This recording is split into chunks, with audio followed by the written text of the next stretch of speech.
वनस्पती आहे उंदीरकानी नावाची.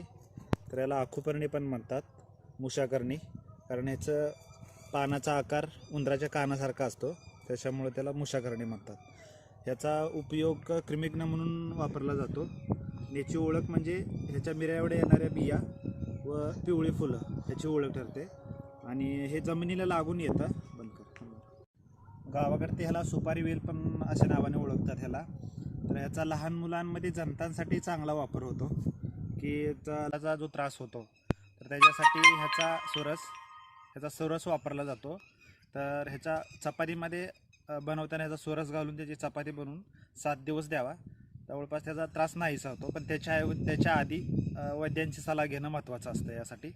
तर वैद्याच्या सल्ल्यानुसारच हे, ज्याला लघवी साफ होत नाही किंवा किडनी स्टोन आहे त्याच्यामध्ये ह्याचा चांगला वापर होतो.